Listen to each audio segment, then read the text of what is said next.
दिनैनि तारिखाव जोङोथ' बहाय हरिसिङा समष्टि हिसाबै बिपिएफ दोलो बा कुनु माने राजनितिक हान्जानि बिदि कुनु दौहोनो नुवाखै आसलते बहाय जिहेतु बिथांमोना थांनाय 15 बोसोराव जिहेतु जेबो मावखायाखै आरो जेबो मावैनि खारनैनो बिथांमोनखौ जोगारखादों दा बेनिखायनो आसलते बिथांमोननि सिम्बल आं बेखौसो सोंगोन बिथांमोना फार्स्टआव सिम्बलखौ थिक थाक खालामग्रो आरो स्टेट इलेक्शन कमिशना दिनैसिमहालागै बिथांमोनखौ गनायथि होदों होआ बेफोर माखासे बाथ्राफोर दङ आरो बेनिखायनो दिनैनि तारिखाव बेलेग मोनसे अबेबा दोलो आरो बे दोलोफ्रा जे जोंनि हरिसिङा समष्टियाव माबा मोनसे जे प्रभाब खालामनो हागोन बा माबा मोनसे जे बहाय बेखौ जों नुहुरा बिटिआर गभर्नमेन्ट आरो बे गभर्नमेन्टनि सिङाव थानाय मोनब्रै 40टा जि समष्टिफोर आरो बे 40टा समष्टिफोरावनो बेनिफिसियारि मिट आरो ससिय' इक'नमिक एवेयारनेस बे प्रग्रामफ्रा जाबोबाय थादों आरो फैनो दिनै जोंनि हरिसिङा समष्टिनि सिङाव सस्त्रपारानि नैबे गेलेग्रा फोथाराव एखे प्रग्रामानो बेनिफिसियारि मिट आरो ससियेल इक'नमिक एवेयारनेस प्रग्रामखौ जोङो दिनै लादों दा बे प्रग्रामखौ लानाय आसलते खारना जाहैबाय जे थांनाय जि 2020निफ्राय लानानै दिनैसिमहालागैबो जोङो जिहेतु सरकाराव दङ आरो बे सरकारा जे जोंनि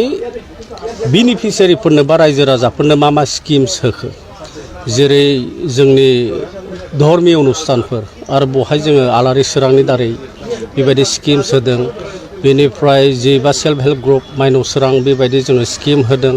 आरो जोंनि स्टुडेन्टसफोर जाय बिथांमोना लेखा फरायबाय थादों आरो बिथांमोननोबो जों गियान सोरांनि दारै बेबायदि स्किम्स होदों आरो जोंनि बिमा माहारिफोर जाय बिथांमोनानोखि फिसा दखान गलाफोर होनाय आरो बिथांमोननोबो जोङो अनसाय बिथांखि बेबायदि जोङो स्किम्स होदों आरो बेबायदिनो गोबांथार स्किम्स जेरै जोङो सेरिकालचार डिपार्टमेन्टनिफ्रायबो जे माखासे बेनिफिसियारिस बिथांमोननोबो जोङो माने रांनि अनसुंथाइ बेबायदि होदों आरो बेबायदिनो एग्रिकालचार डिपार्टमेन्टनिफ्रायबो माखासे सेल्फ हेल्प ग्रुपनि बिथांमोननोबो जोङो रांनि अनसुंथाइ होदों दा बेफोर गासैबो जाखिनि बेनिफिसियारि जोङो होनो हादों बा रां बेबायदि जोङो हायज्य होनो हादों दा बेफोर गासैबो बाथ्राफोरखौनो लानानै थांनाय जि 5 बोसोर बा सारि बोसोर जि जाबाय थादों आरो बहायनो बिटिआर सरकारनि जि मोनसे इनिशिएटिभ बायदियैनो जोंनि उदालगुरिनि सिङाव जि माने ब्लक डेभेलपमेन्ट अफिस आरो कालाइगाव ब्लक डेभेलपमेन्ट अफिस आरो बिथांमोननि जि मोनसे आरो जोंनिबो जिथुनाखि गभर्नमेन्टनि जि नाजानाय आरो बहाय 10,000नि बांसिन बेबायदि बहाय बेनिफिसियारिफोर फैदों आरो बिथांमोनाबो खोब मनोयोग होनानै जे जोंनि सरकारा आसलते मा मावदों आरो मा मावनो थांगासिनो दङ उननि फारिलाइफ्राव बेफोर गासैबो बाथ्राफोरखौ मोनसे समनि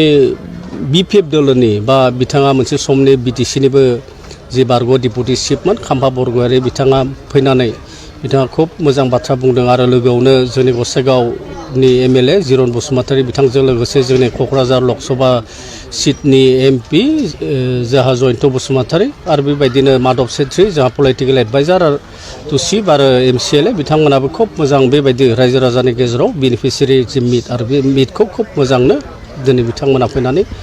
रायजो राजानि गेजेराव जाखिनि बाथ्रा बुंनांगौ सरकारि जानानै बिथांमोना बुंदों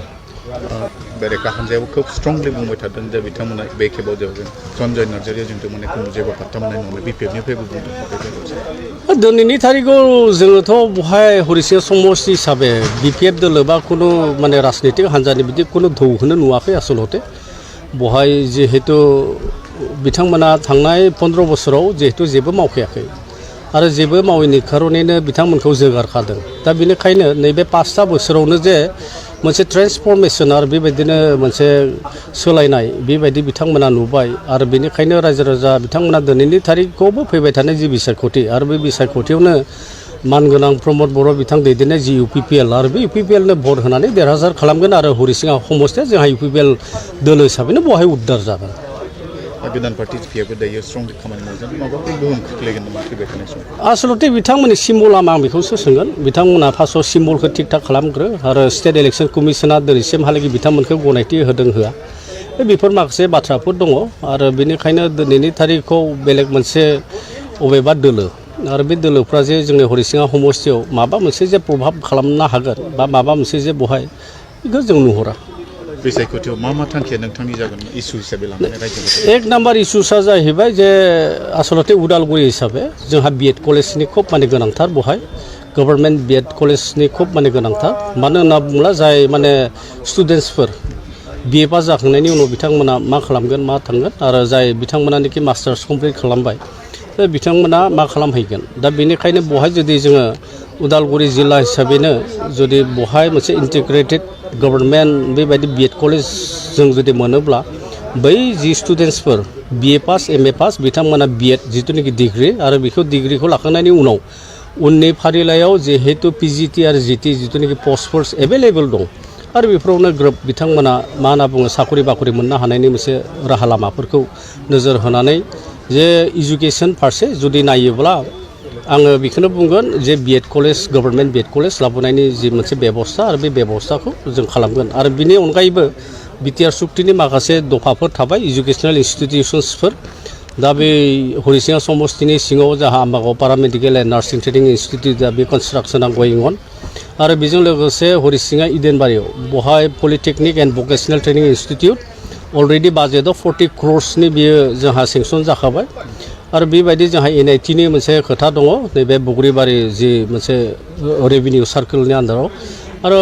बहायबो हाया जोंहा जिहेतु एलटमेन्ट जाखाबाय आरो इमप्लिमेन्टेसन अफ बर्ड एकर्डनि दारै अलरेडि डिपिआरखौ गभर्नमेन्ट अफ इन्डियानिसिम बेखौ माने हरनाय जाखाबाय दा उननि फारिलाइफ्राव बिसेसकरि जों बेखौनो नोजोर होगोन जे बिटिआरनि जि माने दफाफोर आरो बे दफाफोरनि सिङाव माखासे माने जोंहा इडुकेसनेल इन्स्टिटिउसन्सफोर दङ आरो बे इडुकेसनेल इन्स्टिटिउसन्सफोरखौ जे बेसे हायो एसे गोख्रैनो नेक्स्ट गभर्नमेन्टआव जोङो इमप्लिमेन्टेसन बा मावफुंलांनो हागोन आरो बेखौनो जोङो बांसिनद्राय नोजोर होगोन